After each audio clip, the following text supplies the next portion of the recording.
कारगिल युद्ध पेटलेलं होतं. जिकडे तिकडे गोळीबाराचा आवाज चालू होता. पाकिस्तानी लष्करानं जोरदार गोळीबार चालू केला होता. जवानांची अवस्था अशी झाली होती की एक पाऊल टाकलं तरी मरण आणि माघार घेतलं तरी मरण. सैनिकांनी ठरवलं होतं की मरायचंच तर मरण्यापूर्वी शक्य तेवढ्या शत्रूंना मारून मरायचं. प्रत्येक सैनिक मोठ्या शर्तीनं लढत होता. त्यातलाच एक जवान ज्याच्या शरीरावर 15 गोळ्या लागल्या होत्या. तो जवान सांगत होता, शत्रूला वाटलं की मी मेलोय, पण मी पूर्णपणे बेशुद्ध होतो. मी खिशातून एक ग्रेनाईड काढला आणि त्यांच्यावर फेकला. त्यांचं डोकं फुटलं. या स्फोटानंतर पाकिस्तानी सैनिक पूर्णपणे हादरले. त्या शूर सैनिकाचं नाव होतं कप्तान योगेंद्र सिंग. आज आपण याच सैनिकाबद्दल माहिती जाणून घेणार आहोत. नमस्कार, मी ज्ञानेश्वर जाधव आपल्या सर्वांचं सहर्ष स्वागत करतो. उत्तर प्रदेशमधल्या बुलंद शहराचे ते रहिवासी कप्तान योगेंद्र सिंग यांनी कारगिल युद्धादरम्यान 4 जुलै 1999 रोजी भारतीय लष्कराच्या साथीनं टायगर हिलवर आपला विजय मिळवला. या शौर्याबद्दल त्यांना परमवीर चक्रानं सन्मानित करण्यात आले. आज आपण त्यांच्या टायगर हिल विजयाची कहाणी पाहणार आहोत. योगेंद्र यांचा जन्म एका शेतकरी कुटुंबात झाला. वडील काही काळ लष्करात होते. घरची आर्थिक परिस्थिती साधारण होती. वडील आजारी पडत असल्यामुळं यादव आणि त्यांचा भाऊ लहानपणापासूनच शिक्षणाबरोबर घरची शेतीसुद्धा करायचे, गुरं सांभाळायचे. मोठा भाऊ काही काळानंतर लष्करात भरती झाला. काही काळानंतर वयाच्या अवघ्या 16व्या वर्षी योगेंद्र यादव हे सुद्धा भारतीय लष्करात भरती झाले. ते भारतीय सैन्यातील एक सैनिक झाले. भारतीय सेनेच्या 18 ग्रेनाइड्समधील घातक प्लाटूनमध्ये तैनात होते. वय 19 वर्ष. 2.5 वर्ष लष्करी सेवेचा अनुभव. ना वयाचा अनुभव ना सेवेचा फारसा अनुभव. लक्ष एकच होतं, 17,000 फूट उंचीवर टायगर हिलवर तिरंगा फडकवायचा. याची सुरुवात होते कारगिलच्या महाभयानक युद्धापासून. कारगिल युद्ध ही भारताच्या इतिहासातील एक महत्त्वाची घटना आहे. या युद्धात भारतानं पाकिस्तानला त्यांची जागा दाखवली. कारगिल युद्धात भारताने मिळवलेला विजय ही पाकिस्तानची भळबळती जखम आहे. 1999ला भारत आणि पाकिस्तानमध्ये परिस्थिती काय होती ते आपण थोडक्यात पाहूया. 1999मध्ये पाकिस्तानी सैन्यानं भारताच्या सीमेवर घुसखोरी केली. 14 ते 18,000 फूट उंचीवर असलेल्या शिखरावरून भारतीय सैन्यानं मोठ्या शौर्यानं पाकिस्तानी घुसखोरांना पळवून लावलं होतं.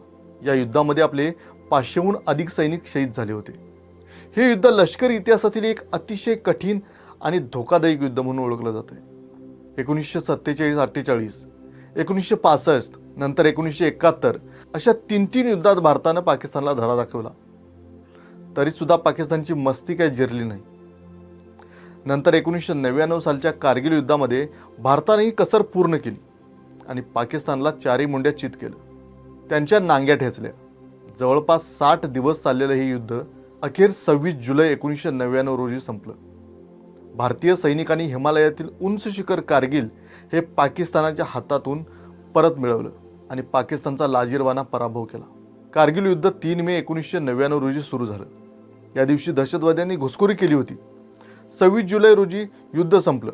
तरी कहाणी आहे टायगर हिलवरची. 2 जुलैच्या रात्री भारतीय युनिट 21 जवान वर चढू लागले. यापूर्वी एका तुकडीनं प्रयत्न केला होता, मात्र यश आलं नव्हतं. नंतर टायगर हिल जिंकण्याची जबाबदारी 18 ग्रेनेडियर युनिटला देण्यात आली. त्यांची जबाबदारी होती लेफ्टनंट कुशल सिंग यांच्याकडे. याच युनिटमध्ये योगेंद्र यादव एक शिपाई म्हणून होते. आजूबाजूला बर्फच बर्फ. दिवसभर शत्रूची नजर टाळून दगडामागे लपायचं आणि रात्रीच्या अंधारातच चढाई करायची असा प्लॅन होता. संध्याकाळी उशिरा अंधार होताच या जवानांनी चढाई सुरू केली. एकामागून एक उंच शिखरे सर करत होते. कितीतरी वेळा सैनिकांना वाटलं होतं की हीच टायगर हिल आहे. पण नंतर थोड्या अंतरावर एखादं मोठं शिखर दिसत होतं. हळूहळू जेवणसुद्धा संपत होतं. खूप तहान लागत होती, पण त्यांना त्याची पर्वा नव्हती. शक्य तितक्या लवकर वर चढायचं एवढंच मनात होतं. भुकेलेले आणि तहानलेले सैनिक दोरीच्या सहाय्यानं एकमेकांच्या हातात हात धरून पुढे सरकत होते. दुसऱ्या दिवशी पाकिस्तानी लष्कराला भारतीय लष्कर वर चढल्याचा सुगावा लागला. त्यांनी दोन्ही बाजूंनी गोळीबार सुरू केला. कसे तरी दगडाच्या मागे लपून बसले. 7 जण वर चढले, पण बाकीचे सैनिक खालीच राहिले. शत्रूकडून एवढा जबरदस्त गोळीबार झाला की त्यांना हलण्याची सुद्धा संधी मिळाली नाही. समोर खडक होता. योगेंद्र यांना वाटलं की ते चढणं शक्य नाही. मग त्यांना एक कल्पना सुचली. एक सहकारी उंच होता. योगेंद्र त्याच्या खांद्यावर चढले आणि वरच्या दगडाला दोरी बांधली. त्यानंतर दोघेही त्या दोरीच्या सहाय्याने वर चढले. अशा प्रकारे एकमेकांच्या खांद्यावर चढत आणि दोरीच्या सहाय्याने ते पुढे जाऊ लागले. काही तासांच्या चढाईनंतर माथ्यावर पोचले तेव्हा समोर शत्रूचे 2 बंकर होते. शत्रूनं लगेच गोळीबार सुरू केला. पापण्या झाकळायच्या आधीच आपल्या सैनिकांनी सुद्धा एकत्र गोळीबार केला. एकामागून एक त्यांचे दोन्ही बंकर पाडले. 4 शत्रूही मारले गेले. टायगर हिल फक्त 50 ते 60 मीटर अंतरावर होती. भारतीय सैन्य इथे आल्याचं पाकिस्तानी सैन्यानं पाहिलं. त्यांनी गोळीबाराने बॉम्ब हल्ले सुरू केले. सैनिकांच्या समोर अशी परिस्थिती होती की मागे हटता येत नव्हतं आणि जास्त काळ लपून सुद्धा बसता येत नव्हतं. समोर मरण आलं तर ते हसत हसत पत्करायचं हे सगळ्यांनीच जवळपास ठरवलं होतं.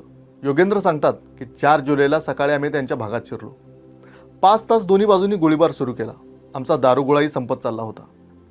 आमचे मदत करणारे बाकीचे सहकारी 25-30 फूट खाली होते. आम्ही त्यांना म्हटलो की तुम्हाला वर चढता येत नसेल तर दारुगोळा वर फेकून द्या. त्यांनी रुमालात बांधून दारुगोळा फेकून दिला. पण आम्ही इतके असहाय्य झालो होतो की पुढे पडलेला दारुगोळा सुद्धा आम्ही उचलू शकलो नाही, कारण शत्रू वरून बघत होता. दारुगोळ्याशिवाय पुढे कसं जायचं याचा विचार आम्ही करू लागलो आणि शक्कल लढवली. गोळीबारच करायचा नाही म्हणजे शत्रूला विश्वास बसेल की भारतीय सैनिक मारले गेले. आणि सगळे जवान दगडाच्या मागे लपून बसले. गोळीबार थांबला. शत्रू सतत गोळीबार करत होता. अर्ध्या तासानंतर पाकिस्तानचे 10-12 सैनिक त्यांच्या बंकरमधून बाहेर आले. भारतीय सैनिक खरोखरच मारले गेलेत की जिवंत आहेत याची खात्री करण्यासाठी. पण आपल्या सैनिकांनी आधीच नियोजन केलं होतं. आपसात समन्वय होता. पाकिस्तानचे सैनिक बाहेर येताच आपल्या सैनिकांनी एकत्र हल्ला केला. 1-2 सोडले तर बाकीचे सगळे पाकिस्तानी सैनिक मारले गेले. त्यानंतर त्यांचा दारुगोळा काढून घेतला. आता दारुगोळा आणि शस्त्रास्त्रांची कमतरता नव्हती. पाकिस्तानच्या बाजूचे 2 सैनिक वाचले होते.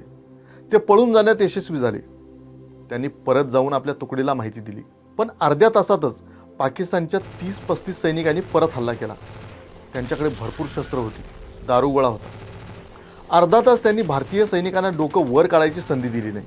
भारतीय सैनिकांनी पुन्हा गोळीबार थांबवला आणि त्यांची वाट बघत थांबले. त्यांना दिसणार नाही अशा स्थितीत सगळे लपले. पण एका पाक सैनिकाला LMG रायफलचा प्रकाश दिसला. त्यांनी लगेच LMGवर बॉम्ब फेकला. LMG खराब झाली. नंतर त्यांनी वरून दगडांनी हल्ला सुरू केला. जवान जखमी झाले. कोणाचा पाय तर कोणाची बोटं कापली गेली. गोळीबार करता येणार नाही म्हणून कमांडरने जखमी जवानांना परत खाली जायला सांगितलं. पण त्यांनी खाली जायला नकार दिला. हेच भारतीय लष्कराचं वैशिष्ट्य आहे. मागे वळायला शिकवलेलंच नाही. एकतर तिरंगा फडकावून नाहीतर तिरंग्यात गुंडाळून जायचं, पण रिकाम्या हाती नाही. योगेंद्र पुढे सांगतात की दुसरीकडे पाकिस्तानचे सैनिक अगदी जवळ आले होते. त्यांनी सगळ्यांना चारी बाजूने घेरलं होतं आणि हल्ला केला. क्षणार्धात सर्व काही संपलं. आमचे सर्व सहकारी शहीद झाले. मी सुद्धा बेशुद्ध पडायचं नाटक केलं होतं. पण त्यांच्या नजरेत मी मेलो होतो. त्यांचा कमांडर म्हणाला, त्यांच्यापैकी कुणी जिवंत आहे का ते तपासा. ते आले आणि प्रत्येक सैनिकावर गोळीबार करू लागले. मी शांतपणे पडून राहिलो. त्यांनी माझ्या पायाला आणि डाव्या हातावर गोळी झाडली. वेदना एवढी असह्य होती की सांगताही येत नव्हतं. पण बेशुद्ध पडून राहिलो. काही वेळाने त्यांचा एक जवान आमची सगळी शस्त्र घेण्यासाठी आला. त्याने बंदूक माझ्या छातीवर रोखली. मग मला वाटलं की आता सगळं संपलं. मी वाचणार नाही. पण ही भारत मातेची कृपा होती की त्यांची गोळी माझ्या छातीवर लागली. पण खिशात काही पैशाचे कॉईन होते, त्यामुळे वाचलो. मला काहीच दिसत नव्हतं. रक्तस्राव होत होता. नाकातून रक्ताच्या धारा वाहत होत्या. माझी अवस्था अशी झाली होती की मी जिवंत आहे की नाही हे सुद्धा मला कळत नव्हतं. मी पूर्णपणे बेशुद्ध पडलो. दरम्यान माझ्यावर गोळी झाडल्यानंतर पाकिस्तानी सैनिक पुढे सरसावला आणि तो माझ्या पायाला धडकला. त्यामुळे माझ्या जीवात जीव आला. आतून आवाज आला, योगेंद्र, तू अजून मेलेला नाहीस आणि आता मरणार नाहीस. हल्ला कर. योगेंद्र पुन्हा उठले. भारत माता की जयचा नारा दिला आणि खिशातून एक ग्रेनाईड काढला आणि त्यांच्यावर फेकला. त्यांचं डोकंच फुटलं. त्या स्फोटानंतर पाकिस्तानी सैनिक पूर्णपणे हादरले. योगेंद्र सांगतात, मी हिंमत दाखवून शत्रूची बंदूक उचलली आणि जागा बदलून गोळीबार सुरू केला.